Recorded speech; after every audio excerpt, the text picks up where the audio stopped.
Hello everyone. So tonight I'll be reading out not a ghost story, a story about a witch from North Yorkshire, Anne Pierson of GoathLand. Perhaps the most active witches in North Yorkshire were those of GoathLand. Some families passed their witchcraft skills down from generation to generation. Anne Pierson came from one such family.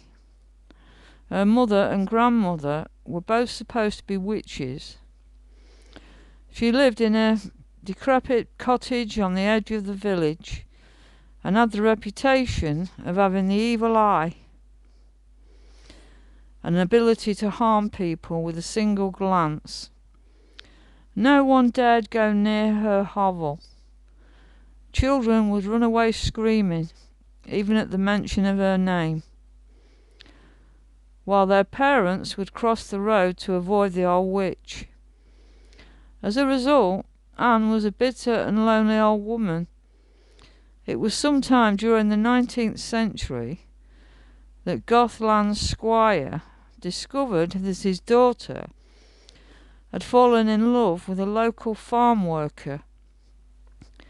He had plans to marry her to one of his wealthy neighbours, and knowing her to be a headstrong girl, feared she would elope with the boy if he made any objection to her romance. The squire tried several ways of breaking his daughter's affection for the poor farm worker. He organised a grand ball in his house, inviting all the rich and eligible young gentlemen from miles around, hoping she would fall for one of them. He even tried to have the lad pressed into the navy, but none of these ruses worked. The squire was an educated man, and along with the other important people in the village, the doctor, the priest, the schoolmaster, etc., had always scoffed at the notion that the mad old woman who lived in the old falling down ruin at the edge of the village was a witch. So it is an indication of how desperate he was that he made his way to her cottage one evening after dark, checking behind him to make sure that no one had seen him coming. The squire knocked nervously at Anne Pierson's door.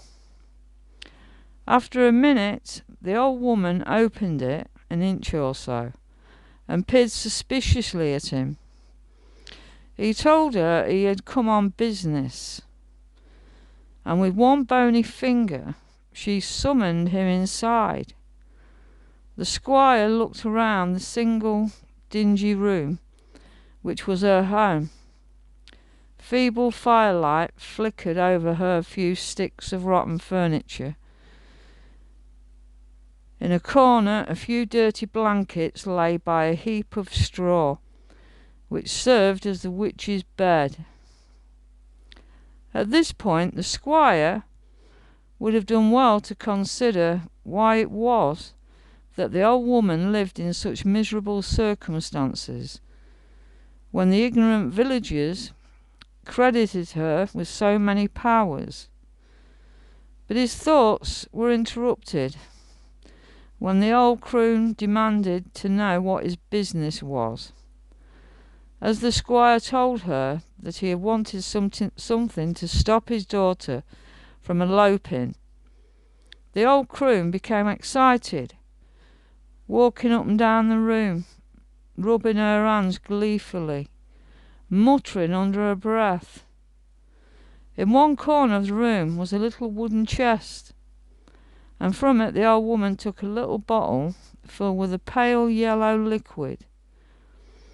She gave this to the squire and told him to add the contents to his daughter's food.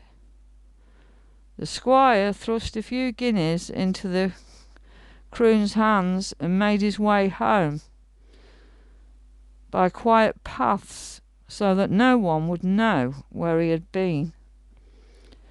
At supper that night, the squire succeeded in adding the yellow liquid to his daughter's food.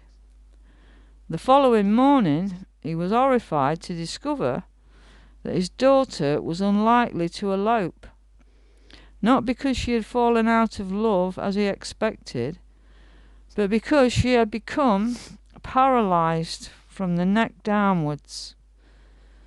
2 doctors were called, but neither could find a reason for her problem, and both left, shaking their heads baffled. But the squire knew the cause, and was too ashamed to tell the doctors of his visit to the witch.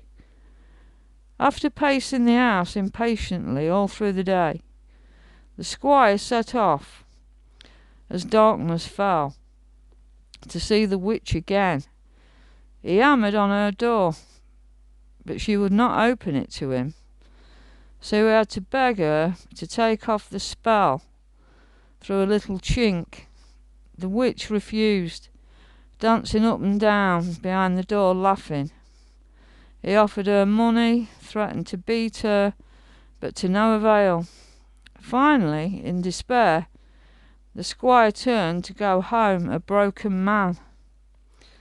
Soon the girl's mysterious illness was the talk of the village, and the farm worker, hearing of it, and being from an old GoathLand family, immediately suspected that the cause was witchcraft, and he knew what to do.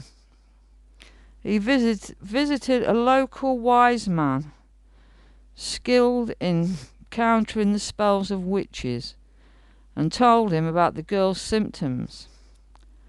The wise man gave him some tea, and afterwards told him to look at the leaves at the bottom of the cup, and asked him if he could see a face there.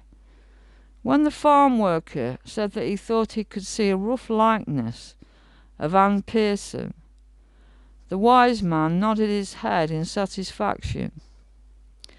The cure for the girl's troubles, according to Wiseman, was to mix some of the witch's blood with holy water, and to rub the girl's feet with it. The farm worker went home and considered what he should do. The problem was the blood. He couldn't ask Pierson for some of her blood in order to break her spell, for she would be unlikely to cooperate. And besides, counter spells only worked if done secretly. Also, if he attacked her with a knife and cut her, he would probably be sent to the gall. Then he remembered that witches were known to turn themselves into hares occasionally, to go about causing mischief. So he armed himself with a shotgun and some holy water that very night, and slipped into a field by Anne's cottage, where he waited in the shadows patiently. At midnight, the biggest grey hare that he had ever seen appeared under Anne's hedge. Waiting for a few seconds to make sure he could not miss, the farm worker fired his gun, hitting the creature heavily in its back legs. The wounded animal, screeching in pain, dragged itself back under the edge, leaving a gory trail of blood smeared over the grass. The farm worker jumped up and gathered some of this blood on a handkerchief, then ran to his sweetheart's house. He climbed in through her bedroom window with the aid of a ladder, which he had hidden earlier. After waking the girl to tell her what he was doing, he poured some holy water onto the handkerchief and rubbed her feet. Immediately, her paralysis disappeared, and she was restored to full health. And now the squire's worst fear came to pass, for the ladder was then used by the couple to elope. As for Anne Pierson, she was not seen for some days after this incident, and when eventually she did appear, she was seen to be hobbling with the aid of 2 walking sticks, bloody bandages wrapped around her hairy legs. So that's the story. I'm not too sure about it, but I thought I'd read this story out about a witch. And people think witches don't exist, don't they? But I think you'll find that yeah, all these pagans, they're all into that sort of thing as well. Yeah, I was going to do a Victorian murder, but yeah, I ended up doing this anyway. And as I said, I'm not sure about anything at the moment. There's things I came on yesterday and explained about the car. I think I'll go where I bought the last one.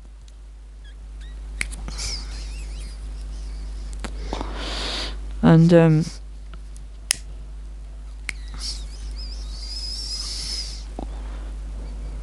yeah, and I've also got somebody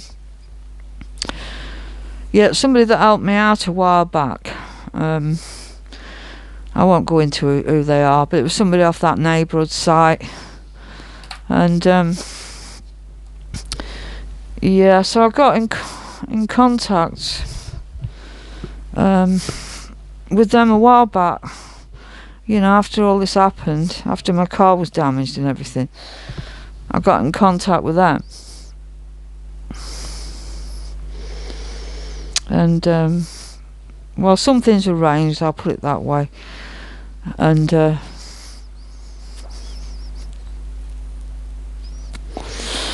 you know, when I get a car, I can park it, you know, in their garage. They don't use the garage,